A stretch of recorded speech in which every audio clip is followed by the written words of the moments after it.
안녕하세요. 인사이드 스토리 유진영입니다. 네, 안녕하세요. 세브너스의 희재입니다. 우리가 살아가다가 어느 순간에 이건 내가 참아야 하는 일인가 하고 스스로 묻게 되는 때가 있죠. 이 질문에 누군가는 더 작아지고 누군가는 용기를 내어 봅니다. 눈에 보이진 않지만 한 사람의 일상을 지키는 기준, 바로 이게 인권이 아닌가 싶은데요. 네, 맞습니다. 인권이라는 단어가 굉장히 거창하게 들릴 때도 있지만 실제로는 더 가까이에 있는 것 같아요. 일터에서, 그리고 집 안에서, 그리고 거리에서 누군가가 원래 다 그래 라며 말하면서 상황을 무마시키려고 할 때 그건 당연한 게 아니에요 라고 말해준다면 답답했던 가슴이 속 시원해지는 것을 경험해 보셨을 겁니다. 네, 그래서 오늘은 사람이 사람답게 살 수 있도록 작은 권리부터 큰 제도까지 현장을 오가면서 길을 만들어 온 분을 모시고 이야기를 나눠보려고 합니다. 희재 씨, 오늘의 주인공 소개 부탁해요. 인간으로서 당연히 누려야 할 권리인 인권. 하지만 현실은 그렇지 않았습니다.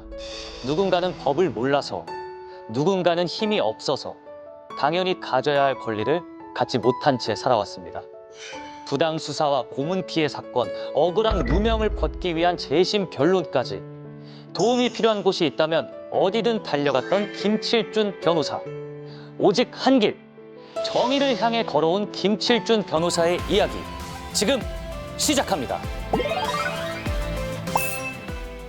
네, 수식어가 필요 없는 김칠준 변호사님 모셨습니다. 어서 오십시오. 안녕하세요. 네, 반갑습니다. 그리고 이런 자리에 초대해 주셔서 영광스럽습니다.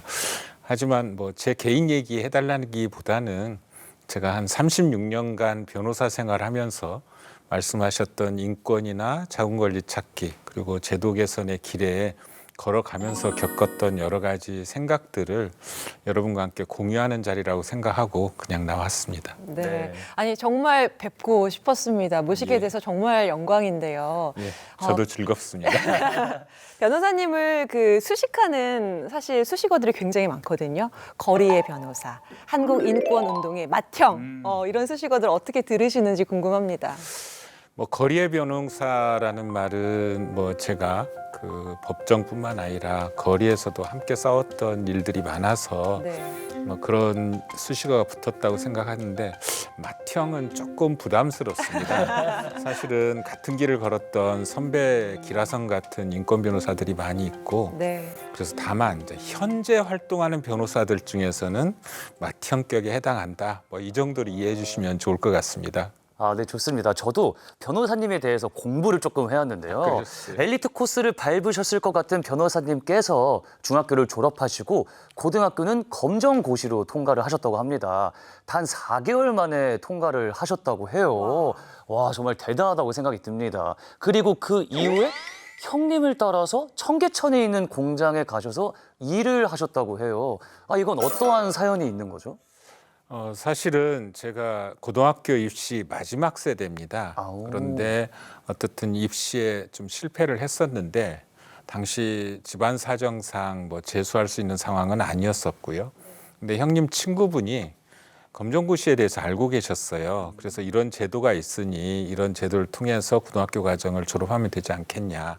그래서 이제 시작했는데 아까 말씀하셨던 대로 3월부터 6월까지 해서 6월 달에 대검에 합격을 했었고 아마 당시 이제 최연소 합격으로 언론에 좀 나오기도 했었습니다. 네. 이야. 근데 이제 그 당시 형님이 그 자그마한 사업을 청계천에서 소위 이제 옷 만드는 공장을 시작했었는데 뭐 그 사실은 형님이 사장이긴 하지만 직접 만드시고 그런 사정이라 저도 청계천의 그 3층 다락방에서 같이 머물면서 그분들과 함께 일하고 했었습니다. 그때 이제 한 번도 듣도 못했던 제 성장 과정에서는 상상도 못했던 여러 현실들을 봤었고요. 이후 법대에 들어가서 왜 법학을 해야 되는지, 왜 법조인이 되어야 되는지 스스로 고민하고 스스로에게 질문하면서 이제 그런 분들을 상상하면서 가난한 사람을 위한 변호사가 되어야겠다.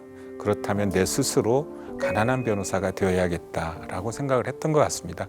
뭐 정확하게 당시 과정은 기억은 안 나지만 제 책상머리 앞에 써붙였던 게 가난한 변호사였던 걸로 기억하고 있습니다. 이런 신념으로 문턱을 낮춘 변호사라고 이제 많은 분들이 알고 계시거든요. 문턱이라 하면 보통 사람들이 생각했을 때 법이라고 그러면 굉장히 좀 멀게 또 높게 느껴지잖아요.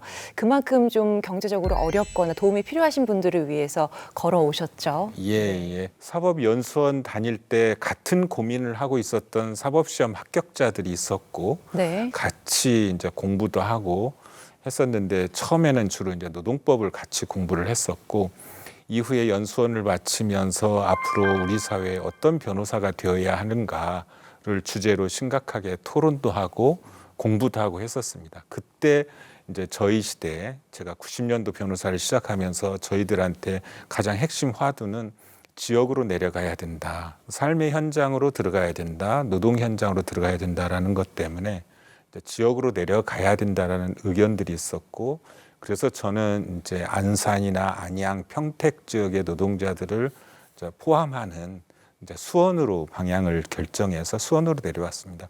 그렇기 때문에 이건 뭐 저만의 개인적인 결단이라기보다는 같이 고민하는 젊은 법률가들의 어떤 하나의 움직임이었었고 그런 움직임은 이후에도 계속됩니다. 그렇기 때문에 제가 지금은 그동안에 활동해왔던 것도 저만의 활동이라기보다는 그런 후배들에 의해서 더욱더 확대되고 전문화되고 하는 그런 변호사 운동 또는 변호사의 활동으로 지금도 계속되는 거죠.